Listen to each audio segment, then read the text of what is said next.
Good morning, substitute T-Rex, but we got the real T-Rex back. We had to pay a bit of a ransom, but Rex is back, and we'll have Steve and Mitt tomorrow, hopefully out the door here at about 8:30 in the morning on Cape Cod. It is Equinox Day, and it's looking pretty pretty. Multi-layered clouds. It was an unbelievable sunset yesterday. We have so much to talk about. I've been studying weather and geography and hurricanes and surf and the remembrances of the hurricane of 1938. Who remembers the hurricane of 1938? One of my friends does. His name is Robert Bob Copeland, affectionately known as Cope, and he sent me this email yesterday. Happy 87th anniversary. I was 6 years old when the hurricane of 38 came through, living in Taunton. There was an elm tree out in the front yard. I got home from school early and watched that tree get broken in half and stared out the window, and my mom cut all the clippings because she sensed an interest in meteorology. And boy, was she right, huh, Cope? That was so fun. And I got my neighbor Jeff Mers saying, why didn't you talk about the anniversary of the hurricane of 1938 on September 21st? Well, there it is, day late and a dollar short. And Cope actually presented on this at the Blue Hill, what was it, 13 years ago, on the 12 years ago on the 75th anniversary. He made a special commemorative map that is still available there. So I'm going to go see Cope and see if I can't get some of those maps and keep the legacy going. All right, time out. I got to clean my lens. Is that better? The dew point came up, so there was a little condensation going on the surface of my lens. There's definitely a heavy dew again this morning. Dennis Miller in Bakersville, Connecticut says he got down to 36 degrees, but here's the regional temperature roundup at about 7 o'clock, 7:30, and the signal for warm air advection is when the Champlain Valley is the warmest spot, and sure enough, look at that. Burlington, Vermont was at 57 degrees with the air coming in light from the south. Meanwhile, over on the other side of the Green Mountains, it was still, what was it, about 30 degrees around Whitefield. A few spots in the Connecticut River Valley got to 26 degrees last night, so there was radiational cooling east of the Green Mountains. We call this cold air damming, and it's not going to play a big role in the next 2 days. It'll play a little role, but it's going to play a bigger role on potential heavier rains coming at us in a few days. It's a very fronty map. And thank you also, Sterling, for sharing your out the door with Snowflake and T-Rex at your camp at Jeffersonville this morning. What was it? Somewhere in the 40s, so kind of in between there. And so, yeah, warmer air is coming at us. We've been talking about this for a while with a low pressure that came on California, the remnant of Tropical Storm Mario energy that's crossing the nation. There are so many fronts. So here's the surface map from this morning. You have a warm front coming at us. Actually, this is 2 o'clock this afternoon. A warm front with a wave of low pressure going to our north this afternoon and tonight. So that means the air will come from the south as this old cold high moves off to the east and south.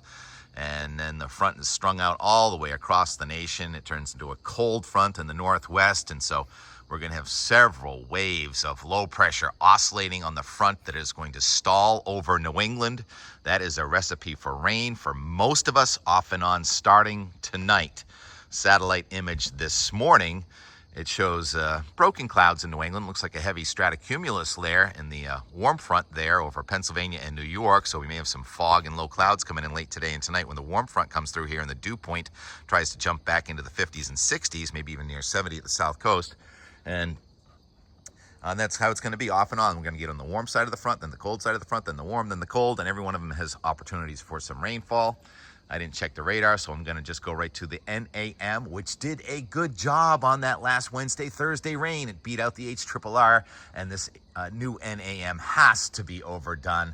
This is the forecast for how much rain, quantitative precipitation forecast, and it shows the rain just coming into northwestern Vermont tonight around 10 o'clock or so. And so one wave of energy goes across at the Canadian border. That's that low going to our north, and maybe a couple tenths of an inch of rain. Then there's going to be another batch coming in here tomorrow, and that is going to come into the central New England area, and that's going to cross quickly. And the south coast here in Cape Cod is not raining at all. And then another batch. Now we're getting into tomorrow night and Wednesday, and this one looks like a heavy maybe thunderstorms, training downpours. If this NAM is right, that's almost flash flooding. And this goes out to 2 p.m. on Wednesday, where the front is stalled right over us, and note there's nothing there, Connecticut to Cape Cod, but just north of where there's no rain in Connecticut, that's a 4.7 inches of rain generated by the NAM near Great Barrington, Massachusetts, with that yellow stripe going right up to your house in Princeton, Massachusetts, Linda. Are you going to get 3 inches of rain between now and Wednesday? I will take the under on this, but you get the point. And also, you can't say, oh, I'm just north or I'm just south of those heavy rains, because you know that these lines are going to oscillate north and or south. And then later in the week, we'll start pushing that rain down towards the south coast, as we're going to have several fronts going by right through about next Sunday and Monday. Very active. The autumnal equinox is this afternoon, and Rick Wormer and I have a little disagreement. What I learned in college, why is it not a 12-hour day and night? Well, my teacher, Dr. Berryman at Lyndon State College, said it had to do with the shape of the Earth being fatter at the equator than at the pole, making it an oblate spheroid, and also wobbling elliptical orbit around the sun. The sun wobbles, our orbit wobbles, so you don't get the exact day and night. What did you say, Rick? You said something about the sun being a point. All right, so you can elaborate on your point, and I appreciate all the comments, Rick and everybody. Rick, particularly astute, I would say, and I think a lot of you are just really happy that I show the nature and explain the weather as best I can here every day. And not everyone is as critical as Rick, but I appreciate all your contributions. James and Kate and Bruce and everybody, and so many of you. Alan, watching every day. I really appreciate it. Barbara Prue. Hello, Barbara. Thinking of you here on Cape Cod, where we have... All right, I'm not wearing my noise-canceling mic, so if I zoom, I lose my audio a little bit, and there's... the docks on the other side of the pond that we play at sometimes, and there is a little bit of convective activity, a little bit of instability, buoyancy in the atmosphere, and that is going to be the case as the old cold releases and the warmth comes at us. And I'm going to get to the hurricanes after I do this forecast, because I think I take so long to get to the forecast. Let's see, I guess I should just show the surf. The surf this morning at a Gunquit. Rick Barber was up before the sun, and he looked out there, and look at that. There was 10 to 20 surf riders in a Gunquit before the sun even came up. And so I wasn't up at that time, but then I went over to the Cinnamon Rainbows website. This is my favorite webcam. It's just so clear. And Hampton Beach this morning, also a few dozen surfers out there. And I said, wow, clean swell. This can't be from Gabrielle, can it? 2.3 feet, so it's not that high, but it's 13 second. So that's a long period swell.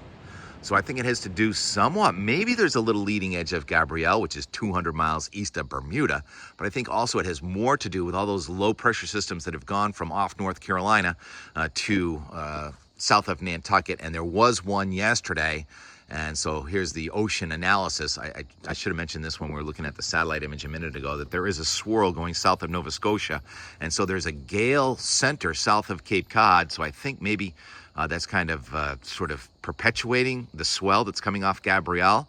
So it looks like surf may stay up much of the week, and the wind may stay down for a few days. So we may have some good surf weather. And thank you, James.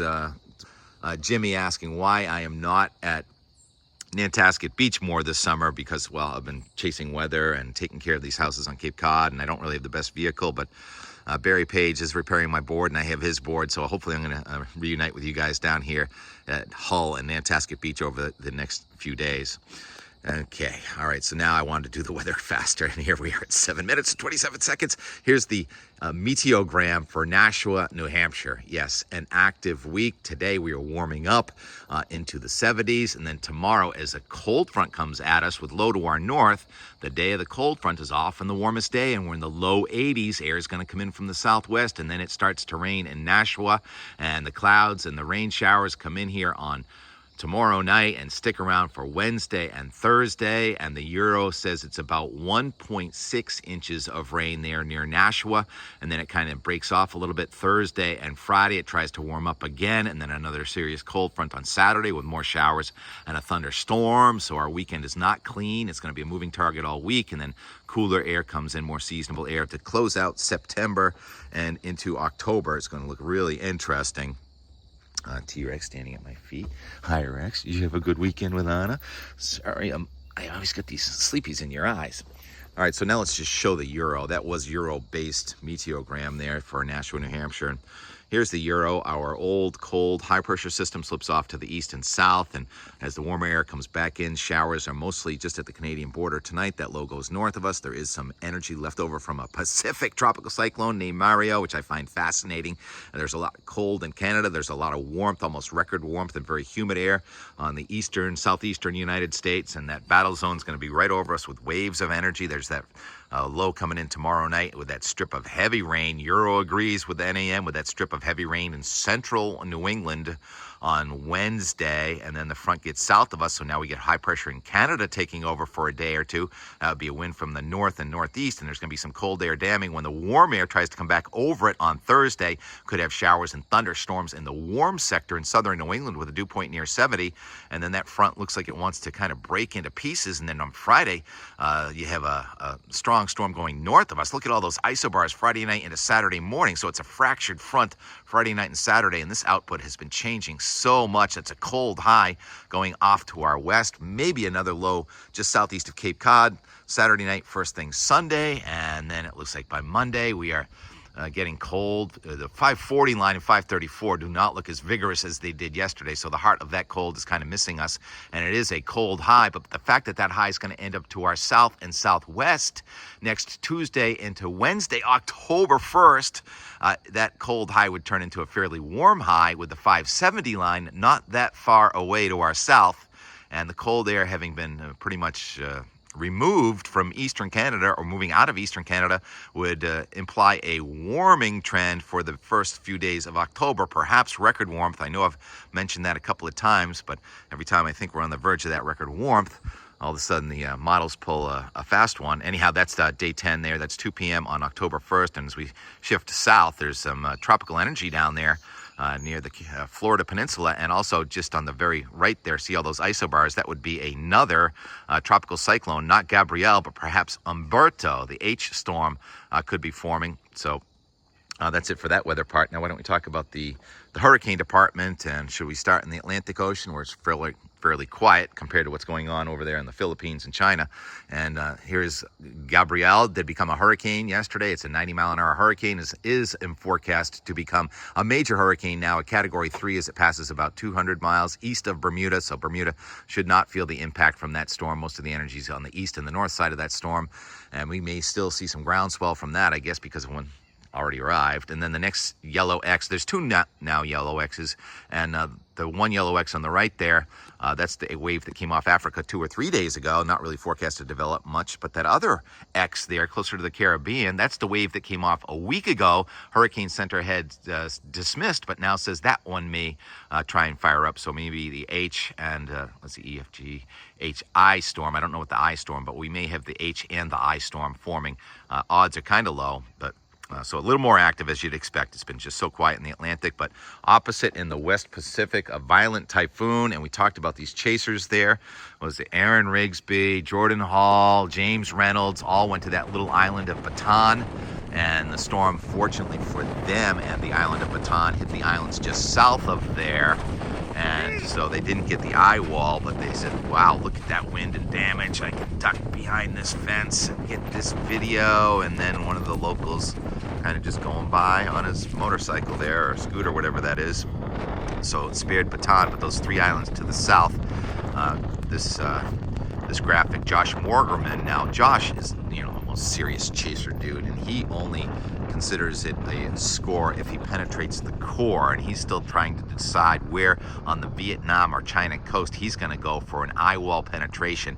As it's just a crapshoot. If you're going for one of those little islands, you can't really move from island to island, but he wanted to be in the eye, and that's how some people are, and so he's waiting it out. And the International Space Station went over the storm yesterday, so this is some fabulous, oh my goodness, look at the spectacle. It looks so peaceful, doesn't it, and beautiful from a few hundred miles up in space, right over the eye. One of those islands yesterday right there was right in the eye, so it had the eye wall, then the calm, and then the eye wall from the other direction come right over that island. I can't remember the name of that island right down in there.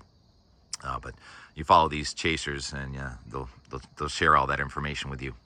All right, 13 minutes. Are we done? What else did I want to talk about? Got to the surf, got to the hurricanes.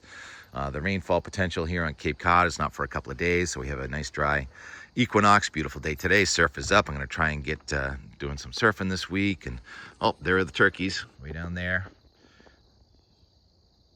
And yesterday, plan I had didn't come through, so I like that because that opens up to do other things. And watching the Patriots, it was an exciting game. If they could have held onto the ball, that would have been even more exciting.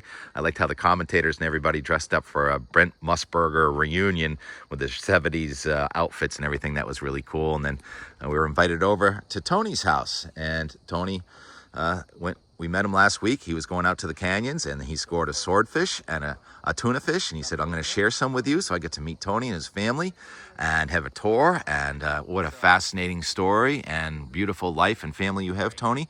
Thank you for sharing the meat and the recipes and the family and the story of your life, which I find fascinating. And I'm so happy that we are now friends. And I didn't realize it when we met, but Tony had been watching me on TV for a long time.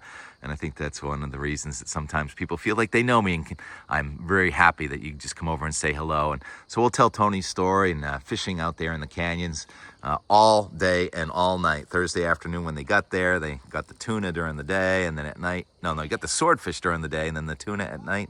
Or whatever. The second fish that was caught was at 1:05 a.m. So we'll let you tell that story. And coming back here and watching the sunset. And it was one of those sunsets that kept getting better and better. So every time I thought I was done with my video, I was not. And at the very end, I ended up standing out on my stand-up paddleboard in the middle of Follins Pond, watching the last sunset, glorious, of celestial summertime 2025. Welcome to autumn and more from yesterday's weather today. And more, 11 o'clock. I just heard an osprey peeping like crazy, but I don't know where it went. But it's a gorgeous Sunday, and we just concluded the mission. We had to wait for the bees to go away, and the bees are now underneath there. Oh, look at the bees. Look at them. They're trying to get in their home. Yeah. I think we're all set for today. Oh, I feel bad for them in a way. You guys, eat that orange stuff. It's really good. Thanks, team. Carol, they did really calm down after all that powder, but it's amazing how they're trying to find their hole right beneath where we covered it with a raft. I think that's amazing. And they blend. Yeah. Yeah, right. Note for springtime. Look for a nest. So I just said, wear pants when we come down in the spring. Oh, look at that long kayaker. Anyone we know right there? That's a professional there. So they're doing a 70s sort of montage today. It's pretty cool. Yeah. I always say I like to have no plans on Sunday. That way they can't go wrong. Well, I had a plan today, and it did go wrong. So that frees us up to do other things, like stuff some quahogs and watch a kickoff. Yeah, I'm going to have a cook-off with myself and watch the kickoff. And it's a gorgeous day, and this is the way to watch football, in my opinion, right here, sitting on a couch, in and out of the house. And get the old school uniforms going. Boom. Oh yeah, I forgot Aaron Rodgers plays for the Steelers. Just realized that again. Love the old Pats Patriot logo there. Did he make it? All right. 3 o'clock, still beautiful. Patriots making it interesting. TK in the kitchen. What are those quahogs? Gonna go trade. Woo! That's what happens when you stick your phone in the oven. It steams up. It's moisture coming off baked stuffed quahogs that are gonna be traded for, I think, some big fish caught off Cape Cod a couple days ago. Vintage Aaron Rodgers. That's great. Well, some respect from Zolak, but the Patriots just lost maybe the game. They were tied. Turnovers. Looks at things. Tony is a Patriots fan, and he's got fabulous paniculata, and then the lace, and the Patriots just lost. And he's got a wonderful wind vane. He had 3 of them. That's the first one he bought. That's a 31 Buick 4-door sedan. And then he bought a. Look at this. Yeah. I don't know. I think this looks like Bonnie and Clyde in here. Yeah. So. Is this? So. It's really shiny. How's the engine?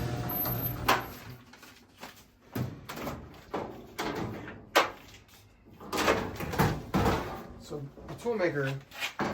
Not that it's a hot rod or anything like that, but he put a small block Chevy, new transmission. They worked on it, got it running. Look how clean it is. Oh my goodness. Yeah. So you take this out on just the car Sundays. shows or what? No, you just No car on shows? Sunday to church once in a while. Wow. It sat in the shop. You know, everything was covered and never got wet. And then we ran out of room in the shop. We needed the coordinate measure machines. That's up for inspection. CMMs. Everything was computerized in our shop. So we took the old. See the shape here? The outside of that shape? Yeah. We took it.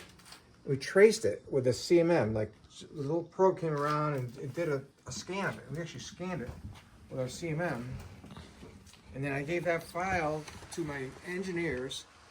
And they wrote a CMM program, or CNC program for our milling machines. And my father played with it. You know how many times we made that thing? 6 times, because my father moved this gauge here, bought a different gauge there. But it was so fun. Custom. He built that whole panel. Yep. I don't know if I've ever been down this road before. And so that one's a 31. What year is this one? 86. 86. Classic and clean. We can see you in there. What's in here? Some leftover carcasses. If we use a mackerel for bait and it's left over, we freeze it for saving it. And what do you do with this? It goes in our lobster traps. Ah, so you got lobsters too? Yes. And one of the videos I sent you was we took all those fresh things, stuffed our lobster traps, and we ended up getting 12 lobsters that day. Are they in Barnstable Harbor? Or? Yes, about from the Bell Buoy, outside Dennis. Into Cape Cod Bay? Yeah, 3 miles out. Cool. Your fish. Well, once we fillet it, we either eat it, give it away, or we freeze it. So it's frozen? No, right now, no. It's not frozen yet? No, it's all that. No, we try to give it away fresh. All right. So That's the swordfish. That's the tuna. Here, how much you want? I don't know. Here, what you don't eat, you freeze it. Will you freeze it if you don't eat it? Yeah. Okay. You want a nice look at that swordfish. Oh, sure. I mean, I'll serve it to my friends, and I'll. Oh, Tony, you're so generous. And I brought you like 4 stuffed quahogs. It's like we will freeze. We're very particular. Vacuum sealed. Not only vacuum seal, you have to open air freeze it first, like flash freeze open air. And what happens is the oxygen comes out of the fish because you're not freezing it sealed in a bag. We literally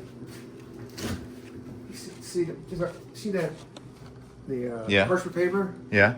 We'll put clean parchment paper. We'll put whatever we don't eat in the next 3 or 4 days. We'll put it there, and we'll just. That's open air because it's not covered, and that freeze it all the way through. We'll go like 3 or 4 hours and get it, and that gets the oxygen out, and then we vacuum seal it, and hopefully, like. So that just preserves it for indefinite. Not indefinite, but it will. Wow, look at the size of that. This is from the last. This is from the last 96. Was our last canyon run. And how do you fillet it? And it seems like a huge task. Is that all done in the water, in the ocean? No, you can't. No, we do it here. Those fish are so big, we had to chunk them up on the boat. Like get the big loins off. So you probably got some big tables outdoors or something. Yeah, we do all that. Wow. Oh, you're so generous. Thank you so much. I'm gonna bring some fish up for the other guy. You know, Angie, your friend. And so what kind of permits do you need to harvest these swordfish and big eye tuna? You have to have a highly migratory species permit. It's per boat, not per person. So I had to get and apply for that, and Say the name again. it's called HMS, Highly Migratory Species Permit. And that allows you to harvest tuna, swordfish, and various pelagic type fish. Say that word again. collegiate. You know? What's that? Big fish. They are big fish. And you are a wonderful man and so generous. Oh. Thank you so much, Tony. Fascinating story. Thank you. You go out the door, you meet nice people, and it's just such a blessing. I wore my fish shirt too, just because. Oh, there you go. All right, and more and more and more. Yeah. 5:30. Just got back from Tony's in Barnstable. What a tour. Thank you so much, Tony. Hope you enjoy the stuffies. Almost looks like a snow sky, doesn't it? Feels a little chilly. And now the guests are going to get some Bass River Quahogs. Stuffies. And so my Not in a Hurry Sunday worked out pretty good. There was a bit of a plan that didn't work out, but then a new plan came up, and that was going to meet Jim and Sarah and everybody and getting some video of the fishing trip. There's a turkey feather. Hello. And maybe we'll see the sun come out from underneath the cloud here for sunset and time lapse. Final hours of celestial summertime here in what I call Bass River beauty. And we may get a glimpse of the sun. As the autumnal equinox now is 16 hours, 18 hours, something like that. It is pretty, isn't it? It's interesting how sound travels on the pond. You gotta be careful what you say around here. We learned that. Our parents could hear us talking when we were in the boats in front of the house. I'm not an expert at fishing, but I think one of the tricks is being quiet. So they never heard that rule about being quiet for fishing. Tony, do you have to be quiet out at the canyons? Probably not.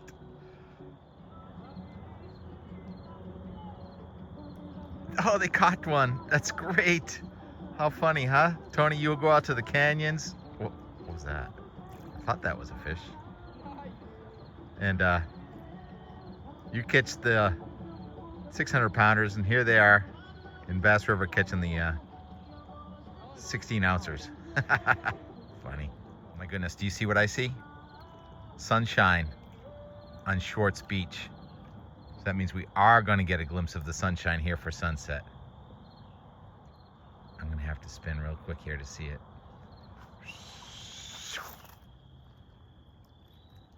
It's gone. It's over the horizon. But it's not over the horizon right there. They get the sunset and those cottages. But I'm in the shadow. And these people are so excited because there are stripers or snappers right here. Yep. More and more and more. Oh my God, look at the sunset. They can see the sunset. I cannot.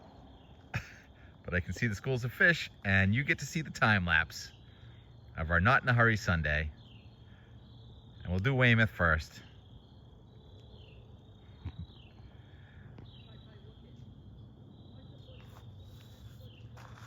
The clouds came in late in the day as the tide was going out.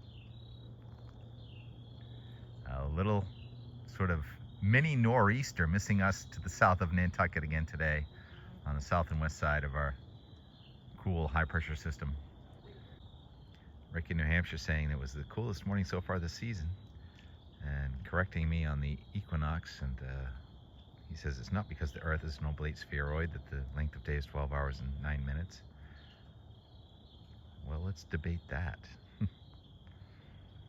That's what I was told in college.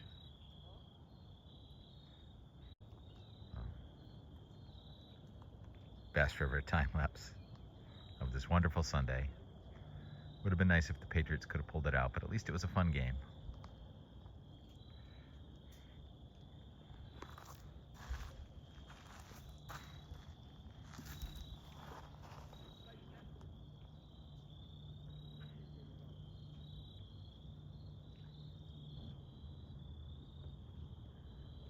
On to the colors of autumn. We got a little pumpkin colored sky going on here on the Bass River. Oh, the beach ladies are here.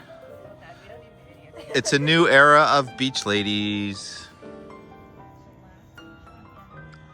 We have to do some bonus because it's one of those, it gets better after the sun goes down, sunsets. Can't stop, won't stop. You never know what's gonna happen.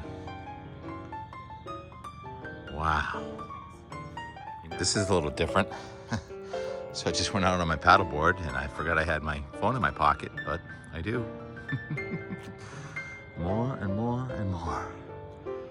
But I was so excited to just come out on my paddleboard. It's like walking on water. Yep. There are the guests over there. There's the house.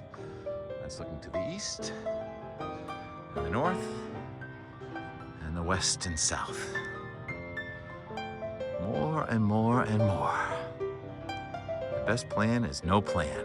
Not in a hurry Sunday. Success. Amen. Thanks for watching.